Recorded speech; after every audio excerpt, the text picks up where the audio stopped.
चलिए आज हम भारत की नदियों के बारे में डिस्कस करने वाले हैं। तो जैसे कि देख रहे हैं कि भारत की नदियों को दो कैटेगरी में बांटा है, दो भागों में बांट दिया गया है। पहला तो वो जो ऊपर की ओर बहती है, जिसके हमें उत्तरी नदियां कहते हैं, भारत की उत्तरी नदियां बोलते हैं, और जो नीचे की तरफ बहती है वो भारत की दक्षिणी नदियां कहलाती हैं। तो भारत की जो उत्तरी नदियां हैं उसको हिमालयन नदियां भी कहा जाता है। और इसमें से आता है सिंधु, झेलम, चेनाब, रावी, ब्यास, सतलज, ब्रह्मपुत्र, यमुना और भी सारी नदियां आती हैं जो हिमालयन नदियों के नाम से। आज हम लोग पढ़ने वाले हैं सिंधु नदी के बारे में। तो सिंधु नदी निकलती कहाँ है? तो सिंधु नदी तिब्बत के क्षेत्र कैलाश पर्वत के बोखजू हिमनद से निकलती है, जिसको कुछ लोग सिंघी खंबान या शेरमुख के नाम से भी जानते हैं। तो अगर सिंधु नदी की टोटल लंबाई की बात करते हैं हम लोग, तो इसकी कुल लंबाई 2880 किलोमीटर है, लेकिन ये भारत में मात्र 1114 किलोमीटर की लंबी दूरी तय करती है। और इसके तय करने के क्रम में इसमें बहुत सारी छोटी छोटी सहायक नदियां आकर के मिलती हैं, वो भी हमारे एग्जाम के व्यू से बहुत ही ज्यादा इंपॉर्टेंट है। तो चलिए आइए जानते हैं कि इनमें से कौन सी ऐसी छोटी छोटी नदियां हैं जो सहायक नदियां हैं जो सिंधु नदी में आकर मिलती है। तो हम सबसे पहले की बात करते हैं तो जास्कर नदी। तो जास्कर नदी सिंधु की सहायक नदी है। और फिर सहयोग नदी की बात करते हैं, सहयोग नदी भी सिंधु की सहायक नदी है। गिलगित नदी है, वो भी सिंधु की सहायक नदी है। आस्तोर नदी, ये भी सिंधु की सहायक नदी है। और ये 1114 किलोमीटर की लंबी दूरी तय करने के बाद फिर वो पाकिस्तान में एंटर करती है। पाकिस्तान का जो दर्दिस्तान प्रदेश है वहां पर चिल्लस के पास एंटर करती है। और इसकी के क्रम में जो हमारा पंजाब कहलाता था, जो कुछ पार्ट पंजाब का पाकिस्तान में भी चला गया है और हिंदुस्तान में भी है। तो पंचनद, जो ये 5 नदियां हैं, पंचनद के नाम से जाना जाता है। और पंजाब को 5 नदियों वाली भूमि के नाम से भी जाना जाता है। तो आइए हम इस नदी के बारे में विस्तार से चर्चा करेंगे। पंचनद का बात करते हैं तो इसमें झेलम, चेनाब, रावी, ब्यास, सतलज, ये नदियां 5 नदियां हैं जो सिंधु की सहायक नदियां हैं। और इसमें हम विस्तार से एक एक करके जानेंगे। अगर हम लोग झेलम की बात करते हैं तो झेलम की टोटल लंबाई है 225 किलोमीटर। कितना है? 225 किलोमीटर। और ये निकलती कहां से है? तो ये कश्मीर घाटी के पीर पंजाल गिरी पर वेरीनाग झरने से निकलती है। कहां से निकलती है? कश्मीर घाटी के पीर पंजाल के गिरी पर से वेरीनाग झरने से निकलती है। और ये जो 225 किलोमीटर की लंबी दूरी तय करने के बाद ये झंग के पास ये चेनाब नदी में मिल जाती है। और झेलम नदी, अगर उल्लर झील की बात करते हैं तो उल्लर झील कौन सी नदी में स्थित है? तो झेलम नदी में स्थित है। और अगर हम बात करते कि ये झेलम नदी है कहाँ? तो श्रीनगर में। कहाँ है? श्रीनगर में। अब आइए हम लोग चेनाब नदी की बात करते हैं। तो चेनाब नदी को हम केवल चेनाब नदी बोल देने से नहीं होगा, वो चेनाब नदी कैसे नाम पड़ा है वो भी जानना पड़ेगा, बहुत जरूरी है। तो सबसे पहले जो चेनाब नदी का जो फॉर्मेशन हुआ वो 2 धाराओं के मिलने से बना है, जिसको बोला जाता है चंद्र और भागा।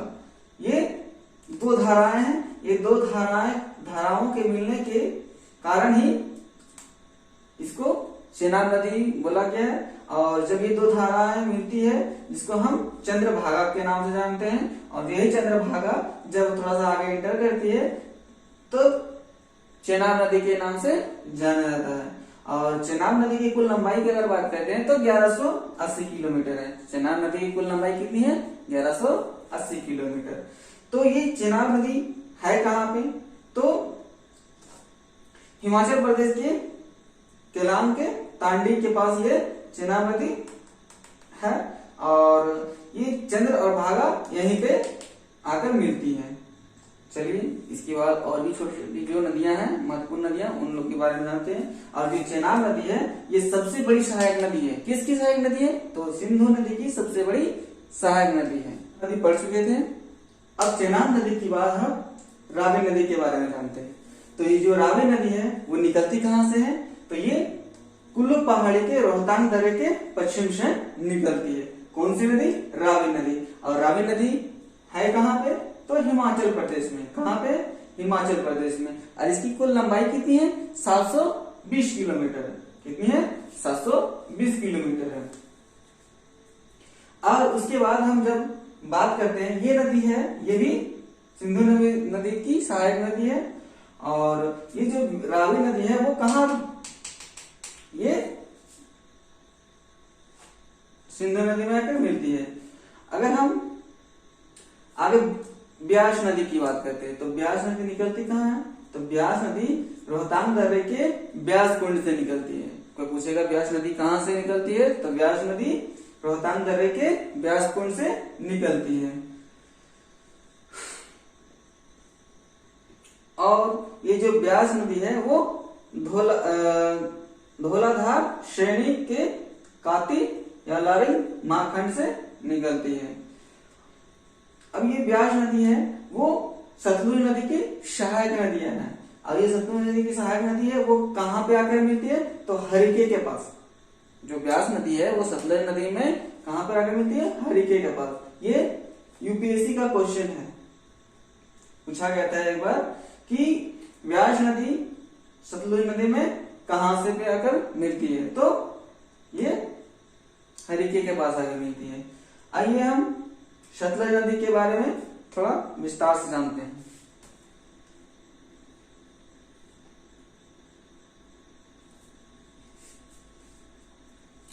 अगर हम सतलुज नदी की बात करते हैं तो सतलुज नदी वो कहां से निकलती है? ये भी के मानसरोवर झील से निकलती है। ये मानसरोवर झील से निकलती है जिसको राकस ताल भी कहते हैं। एग्जाम में आता है कि सतलुज नदी का उद्गम स्थान कहाँ है? तो उद्गम स्थान इसका मानसरोवर झील के राकस ताल या राक्षस ताल से है, जो 4555 मीटर ऊंचाई पर स्थित है। जो ये राकस ताल या मानसरोवर कहाँ पे स्थित है? कितना ऊंचाई में? तो 4555 मीटर में की ऊंचाई में।